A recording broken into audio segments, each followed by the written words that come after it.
Palavra da Verdade, com Hernandes Dias Lopes. Segundo Samuel, capítulo 3, verso 38, Davi faz uma declaração quando Abner foi assassinado por Joabe. Eu acho que esta declaração é oportuna hoje.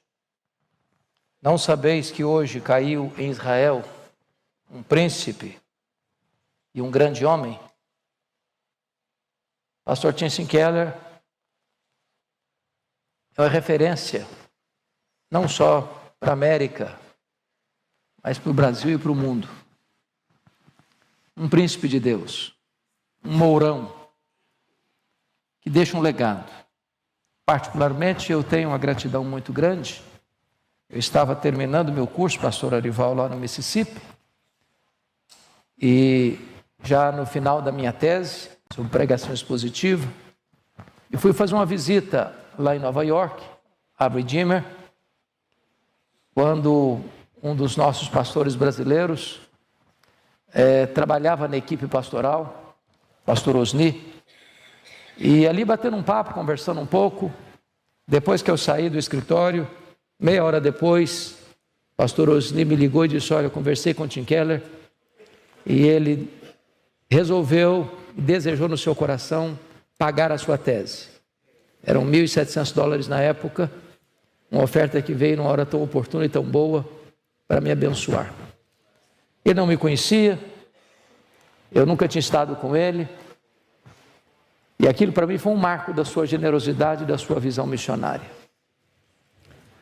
Hoje eu quero partilhar com vocês um texto que vocês conhecem tão bem, e as coisas antigas e novas vão trabalhando o nosso coração. Então abra sua Bíblia comigo, por gentileza, em Mateus capítulo 28. E nós vamos ler a partir do verso 11 ao verso 20. Mateus 28, de 11 a 20.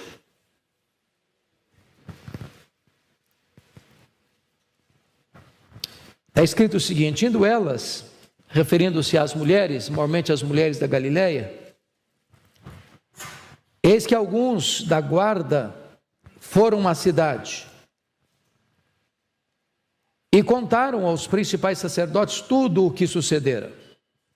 Reunindo-se eles em conselho com os anciãos, deram grande soma de dinheiro aos soldados, recomendando-lhes que dissessem: vieram de noite os discípulos dele e o roubaram enquanto dormíamos. Caso isto chegue ao conhecimento do governador, nós o persuadiremos e vos poremos em segurança. Eles, recebendo o dinheiro, fizeram como estavam instruídos. Esta versão divulgou-se entre os judeus até o dia de hoje, quando Mateus, portanto, escreveu este evangelho. Seguiram os 11 discípulos para a Galileia, para o monte que Jesus lhes designara. E quando o viram, o adoraram. Mas alguns duvidaram. Jesus, aproximando-se, falou-lhes dizendo: toda autoridade me foi dada no céu e na terra. Ide, portanto, fazei discípulos de todas as nações, batizando-os em nome do Pai, e do Filho e do Espírito Santo, ensinando-os a guardar todas as coisas que vos tenho ordenado. E eis que estou convosco todos os dias até a consumação do século. Eu queria hoje pensar um pouco com vocês sobre a grande comissão do diabo e a grande comissão de Jesus. O fato mais auspicioso do cristianismo acabara de acontecer. Jesus entrou nas entranhas da morte, arrancou o aguilhão da morte, matou a morte e ressurgiu, inaugurando a imortalidade. Esse fato mudou a história,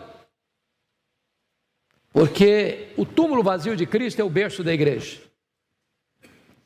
As melhores notícias que o mundo pode ouvir vieram do túmulo vazio de Cristo. Agora a morte, mesmo sendo o rei dos terrores e o último inimigo a ser vencido, a morte não tem mais a última palavra. Você e eu cremos nesta verdade gloriosa, e é por isso que pregamos. Nós não cremos e nem pregamos um Cristo que esteve vivo e está morto, mas nós pregamos o Cristo que esteve morto e está vivo pelos séculos dos séculos.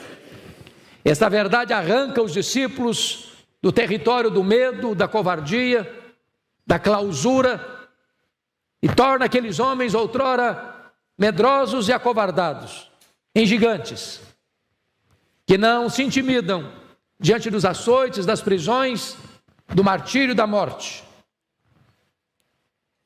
E diz o texto que as mulheres são as primeiras a ver o túmulo aberto, a testemunharem o túmulo vazio, a receberem do anjo uma mensagem que deveria ser entregue aos apóstolos.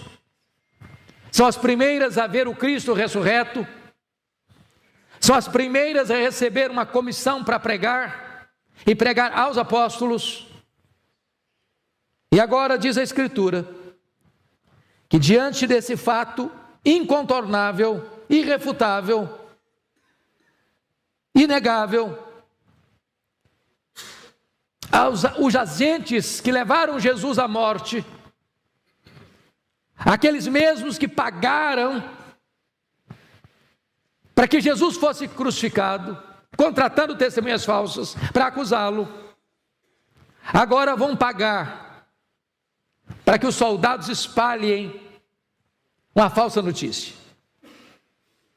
Eu chamo isso de a grande comissão do diabo. Satanás também envia seus emissários para anunciar uma mentira, porque onde o Senhor levanta um templo da verdade, Satanás ergue aí uma sinagoga da mentira. De certa forma, os mesmos principais sacerdotes que pagaram Judas para trair Jesus, agora pagam os soldados para negarem ou mentirem acerca da sua vitória sobre a morte. E eu queria hoje, brevemente, olhar com vocês quais são as características dessa grande comissão do diabo. Primeiro, é uma comissão mentirosa. Olha os versos 11 a 13 comigo. Está escrito o seguinte: indo elas, eis que alguns da guarda foram à cidade e contaram aos principais sacerdotes tudo o que sucedera. Reunindo-se eles em conselho com os anciãos, deram grande soma de dinheiro aos soldados, recomendando-lhes que dissessem: vieram de noite os discípulos dele e o roubaram enquanto dormimos. Meus amados irmãos, o ponto aqui é curioso, porque esta guarda, ela é romana, e poderia ser também uma guarda do Sinédrio. Mas quando o túmulo está aberto, quando o túmulo está vazio, e quando o corpo de Jesus não está mais lá, a guarda não sabia o que tinha acontecido. Por que não foram a Pilatos? Por que foram aos sumos sacerdotes ou aos sacerdotes? Obviamente, era conhecido de Jerusalém que Jesus foi crucificado por um ciúmes, por uma inveja, por um interesse eclesiástico.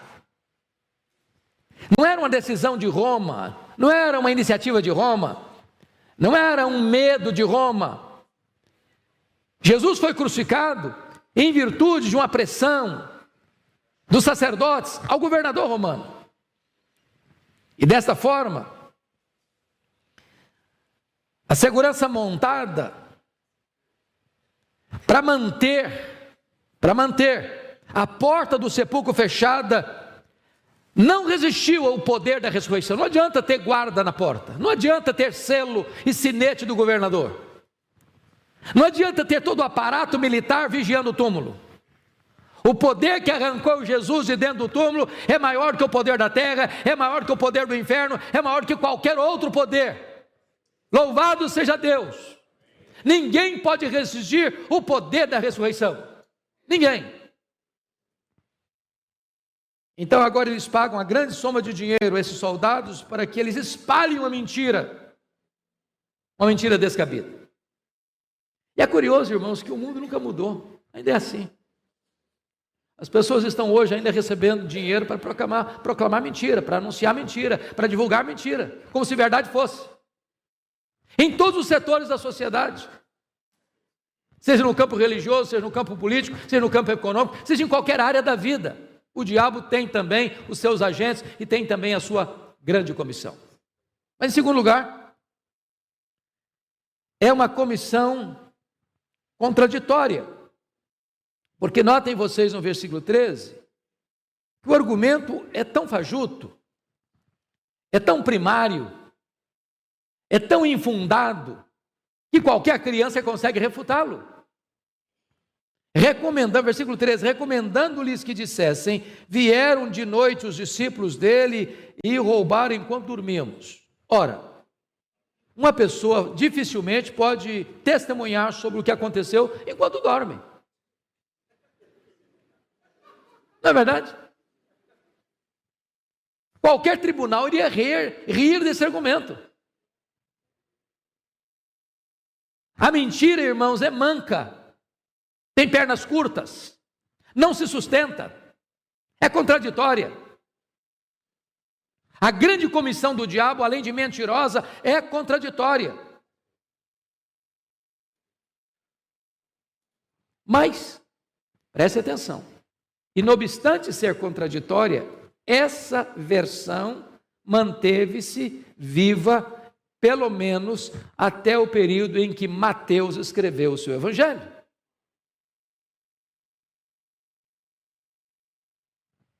Não nos espanta que mentiras sejam sustentadas, embora completamente contraditórias, ainda haja gente que creia nela. Terceiro lugar, a grande comissão do diabo é uma comissão vulnerável. Olha o versículo 14 comigo. Está escrito o seguinte aí: caso isso chegue ao conhecimento do governador, veja vocês que era a intenção do Sinédrio manter essa informação oculta do governador. Porque se chegasse para o governador ia inquirir esses soldados. Era uma guarda romana que estava lá, vigiando o túmulo com o sinete do governador. Se eles dormiram, seriam justiçados, porque era a responsabilidade deles vigiarem. Agora notem, caso chegue ao conhecimento do governador, nós o persuadiremos e vos poremos em segurança. Em outras palavras, fiquem tranquilos que vocês têm costas largas. Fiquem tranquilos porque tem aqui gente com autoridade para blindar vocês. Para que o braço da lei não chegue até vocês. Meus irmãos, o diabo promete uma falsa segurança. Pode fazer. Porque você não vai sofrer consequência. Ainda que o governador venha inquirir vocês, ou ainda que o governador venha cobrar de vocês, ainda que vocês venham ser penalizados pela lei, nós, com cacife político, estaremos lá para defender a causa de vocês, para livrar a cara de vocês, a pele de vocês, de qualquer sanção. Meus irmãos, esse problema surge até hoje, acontece até hoje, está aí, na mídia, na imprensa, no mundo. Mas, em quarto lugar, a comissão do diabo ela é motivada pela ganância. Olha o versículo 15 comigo.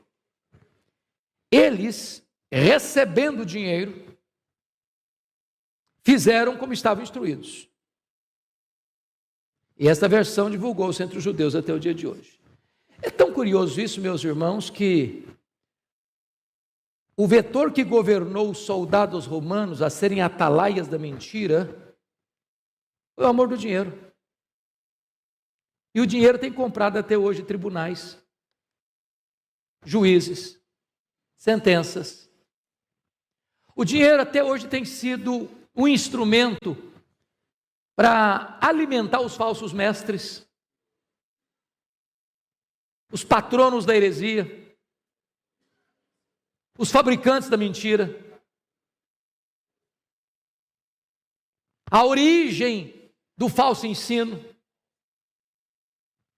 É muito curioso isso, que até hoje as pessoas aceitam suborno para fazerem circular amplamente uma história que foi tramada. Espalhe uma falsa notícia, espalhe uma falsa doutrina, espalhe um falso evangelho motivado pelo lucro.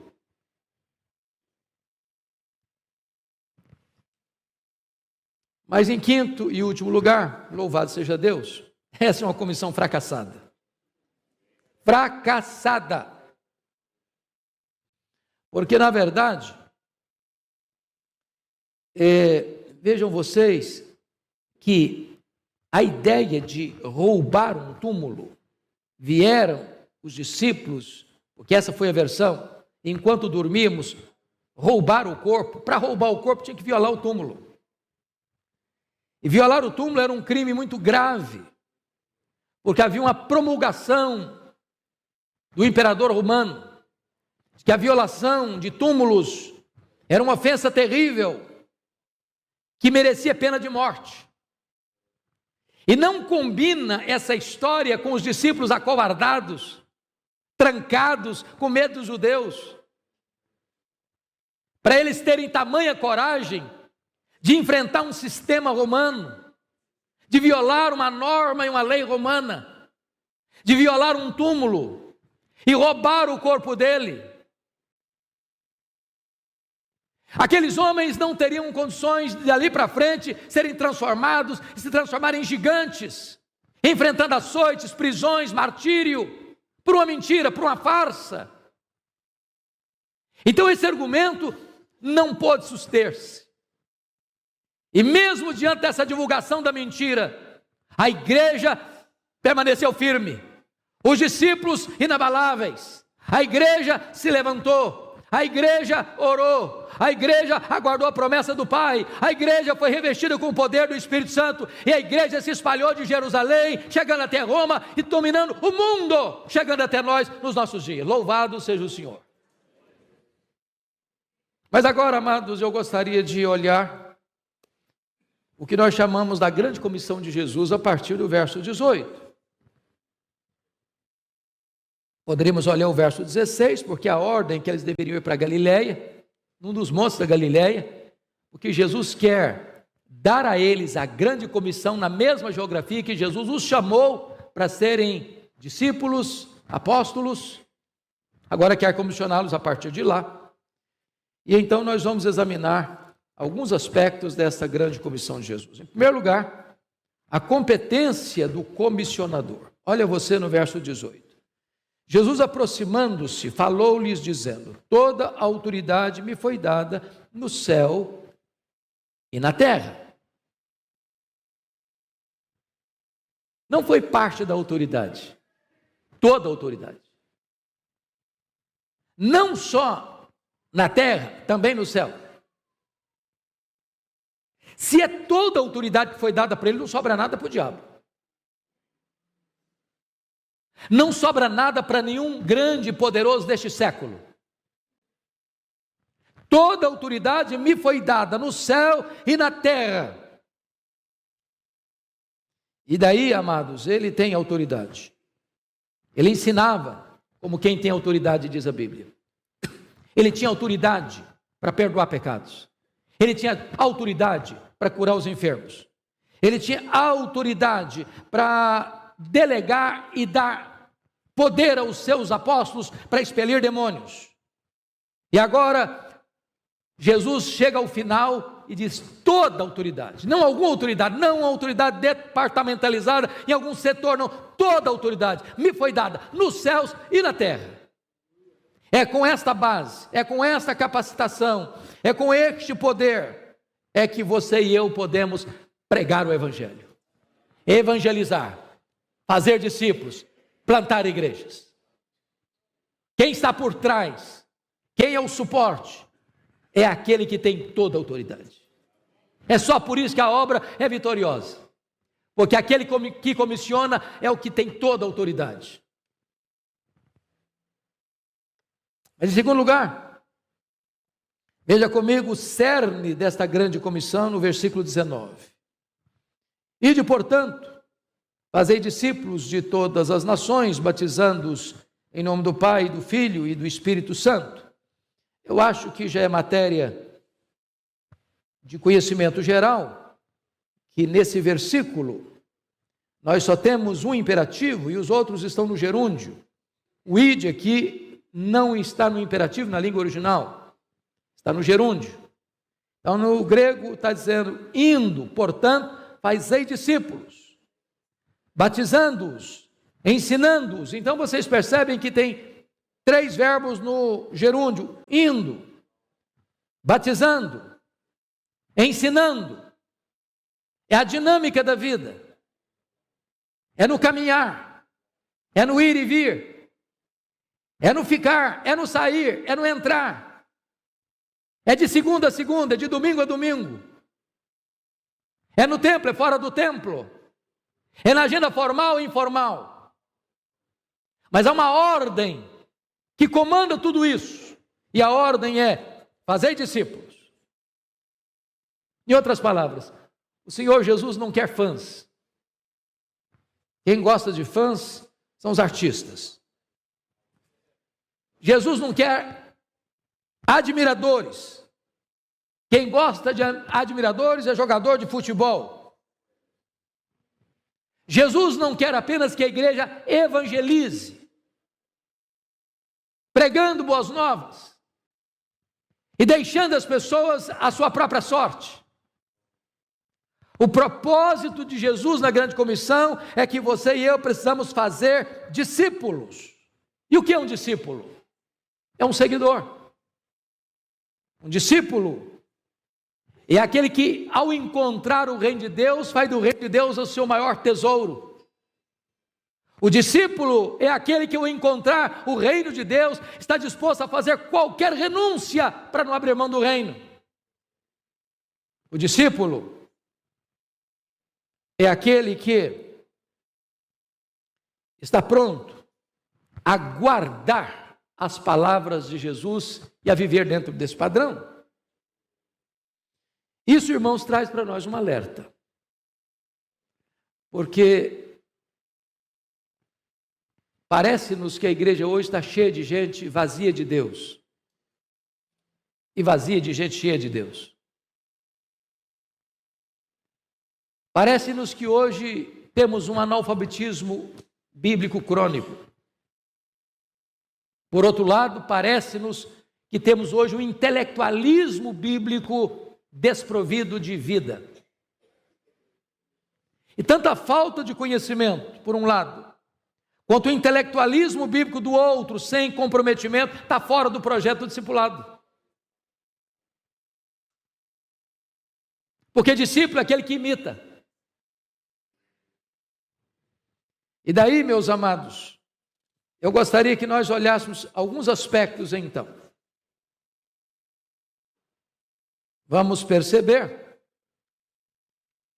que esse fazer discípulos tem aqui um grande alcance no verso 19. Indo, portanto, fazei discípulos de todas as nações, batizando-os em nome do Pai e do Filho e do Espírito Santo.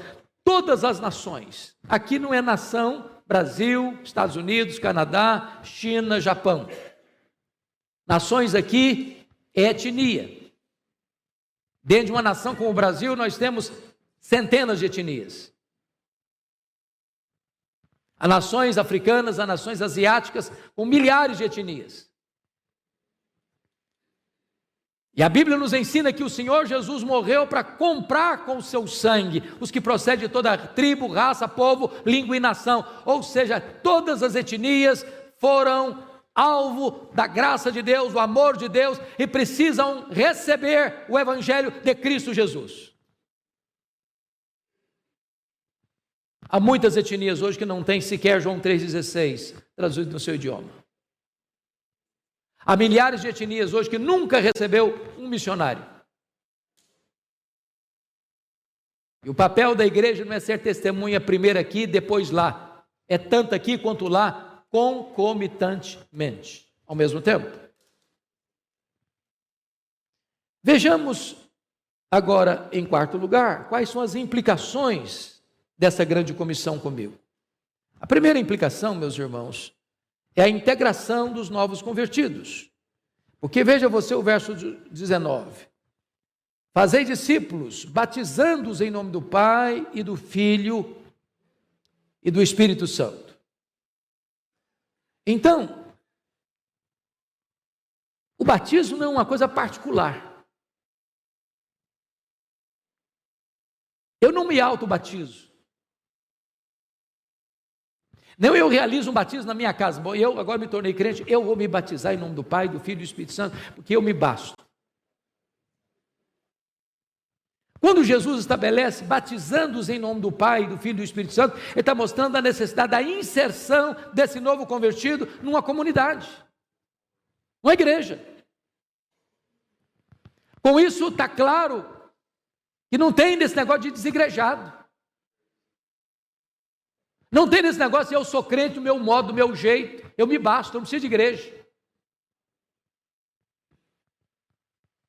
Os reformadores diziam que quem tem a Deus como pai deve ter a igreja como mãe.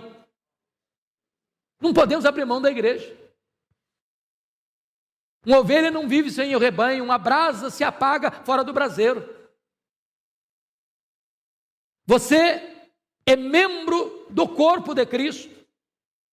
Por isso, todos aqueles que ouvem o Evangelho precisam ser discipulados para que eles sejam trazidos para a comunidade da fé, instruídos na comunidade da fé, recebidos da comunidade da fé, inseridos na comunidade da fé, para que se produzam e reproduzam na comunidade da fé. É integração. Integração.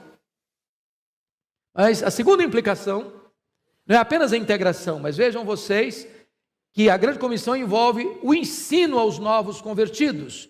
Vejam vocês o que está escrito no verso 20: ensinando-os a guardar todas as coisas que vos tenho ordenado. Então vamos entender algumas coisas aqui, meus irmãos. Primeiro, ensinar todas as coisas. Todas as coisas.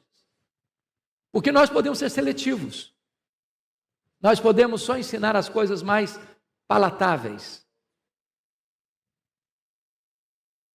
Nós temos que ter a postura de Paulo. Ensinar, anunciar todo o desígnio de Deus.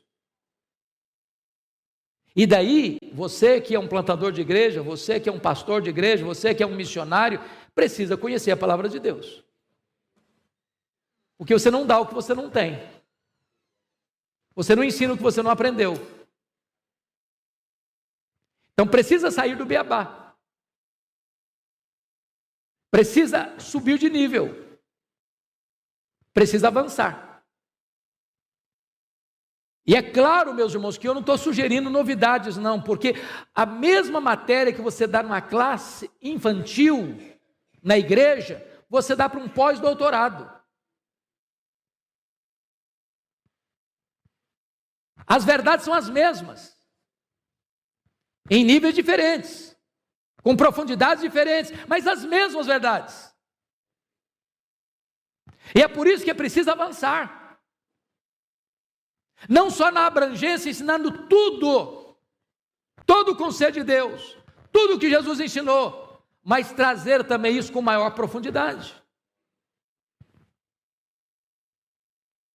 Meus irmãos, eu não tenho dúvidas disso. Eu não sei quanto a você. Às vezes eu escuto pastor dizer assim para mim: pastor, eu sou pastor, sou missionário, eu não gosto de ler. Para um pouquinho. Se você não gosta de ler, talvez você confundiu o seu chamado. Porque você não pode ensinar se você não aprende. Você não pode dar se você não recebe. Uma das coisas que eu mais gosto de fazer nas minhas jornadas por aí é visitar a biblioteca do pastor ou do missionário. Meus irmãos, tem hora que eu fico perplexo. Eu chego, olho, tenho uma meia dúzia de livros amarelos, empoeirados. E eu fico pensando, meu Deus, esse cara é um fenômeno, ou está dando uma sopa rala para o povo.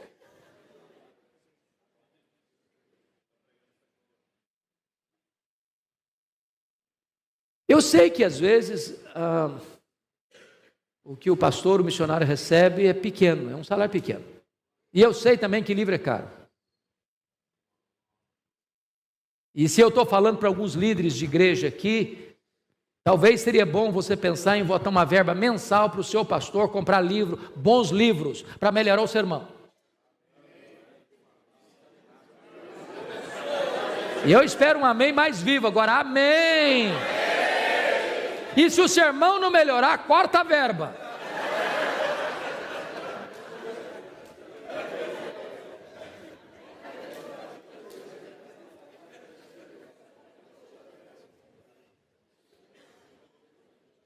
Meus irmãos, nós estamos vivendo uma geração onde as pessoas estão chegando numa época de ressaca com os movimentos que prometeram muito e não deram nada. Das seitas que ludibriaram as pessoas com falsas promessas. E as igrejas que tiverem um ensino bíblico sólido e uma vida piedosa vão ser o porto seguro dessas pessoas que estão à cata e à procura da verdade. É preciso estudar para ensinar.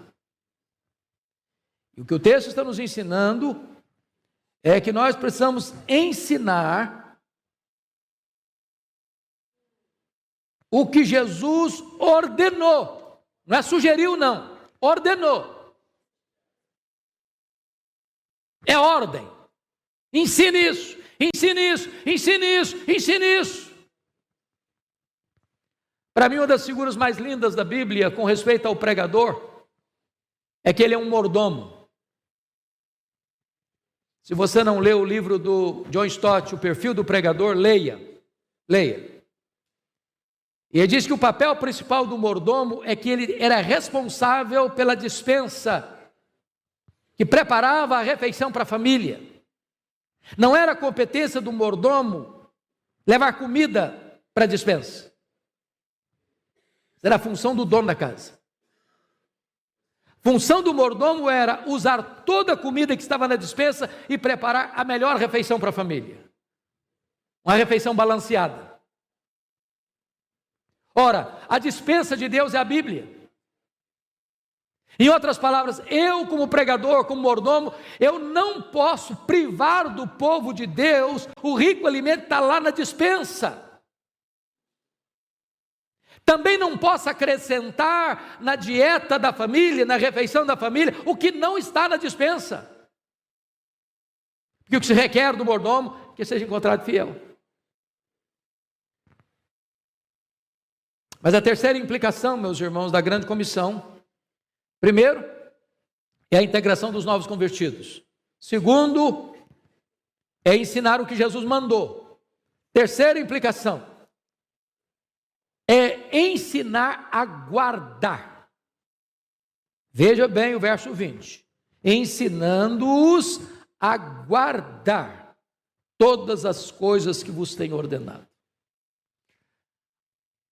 Quantas vezes a gente pensa que discipular é juntar uma pessoa, ou um grupo de pessoas, melhor dizendo, numa sala, seja escola bíblica dominical, ou numa casa, ou num pequeno núcleo, ou numa célula de estudo, e passar informação. Transmitir conhecimento. E aí a gente imagina que um crente maduro é um crente que sabe muito. Fulano é maduro na fé, sabe muito, conhece teologia, é capaz de subscrever e recitar o catecismo, confissão de fé, os principais teólogos. É bom isso, é muito bom. Mas não é isso que está na grande comissão, não.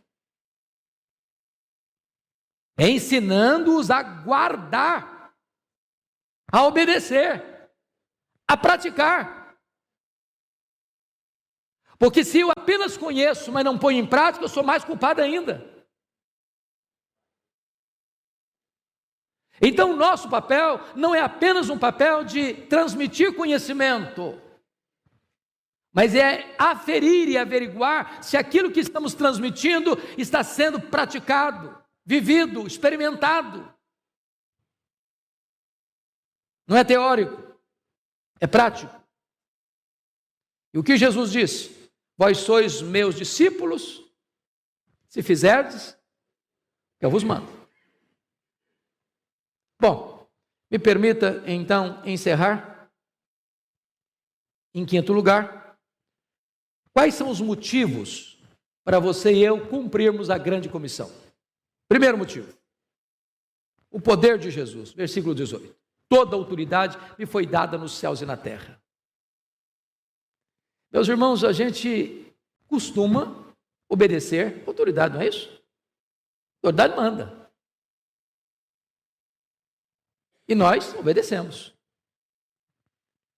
Mas Jesus não é apenas uma autoridade, ele é a autoridade. Ele manda o sol para, ele manda as estrelas aparecem, ele manda o vento cessa, ele manda o mar se acalma, ele manda uma mula profetiza, ele manda os garçons voadores levam refeição para Elias no ribeiro de Querite. Ele manda um verme, vai lá e corta uma planta. Ele manda os anjos batem em retirada para ouvir e atender a sua voz. Ele manda os demônios precisam sair. Ele manda a enfermidade tem que cessar. Ele manda a igreja. Será que nós teríamos a única voz dissonante na orquestra do universo? Aquele que tem toda a autoridade é quem está dizendo, indo, portanto, fazei discípulos. Então, se a primeira razão para cumprir a grande comissão é o poder de Jesus, a segunda é a ordem expressa de Jesus. Não dá para desobedecer à maior autoridade do universo. Terceira motivação, e eu termino aqui, aí no versículo 20, a parte final, é a presença de Jesus conosco. E eis que estou convosco todos os dias, até a consumação dos séculos. Em outras palavras, Jesus está dizendo, vá. Mas você pode ter certeza que você não está sozinho. Eu vou com você. De dia, de noite, com saúde ou com doença, preso ou livre, em lugares favoráveis ou em lugares hostis. Eu estou com você, todos os dias. Não há circunstância que prive Jesus de estar com você. Não há lugar que prive Jesus de estar com você. Se você está na grande comissão, Ele está com você. Ele não promete estar conosco em todos os momentos ou circunstâncias fora da grande comissão, não. Ele não é parceiro das nossas loucuras. Mas se nós estamos engajados na grande comissão, Ele promete, eu estou convosco, eu estou convosco, eu estou convosco, eu estou convosco, todos os dias, até a consumação dos séculos. Quando o missionário David Livingstone, missionário inglês, indo para a África, gastando os seus dias, a sua vida, trabalhando na África, ele foi atacado por um leão e perdeu a mobilidade do braço direito. Alguém lhe perguntou, o que motiva você a continuar na África? Ele respondeu, a promessa de Jesus. Eis que estou convosco todos os dias, até a consumação dos séculos. Meus amados, que Deus renove no nosso coração essa paixão. Que Deus inflame esse fogo na nossa alma. Que nós tenhamos no coração a consciência da sublimidade deste chamado e desta vocação. Os anjos, valorosos em poder, gostariam de estar no nosso lugar, com a missão que nós temos. Mas o Senhor confiou essa missão a você e a mim. Que Deus nos ajude a cumpri-la com senso de urgência, com obediência integral e com devoção plena ao Rei da Glória, que é a razão da nossa vida. Deus abençoe vocês.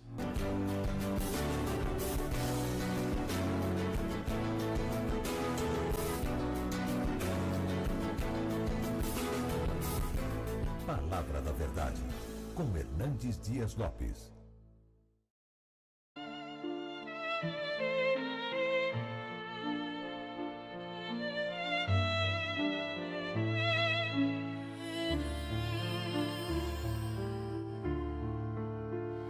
Beneath the stars we whisper dreams. A violin plays soft, it seems. The night unfolds its velvet wings.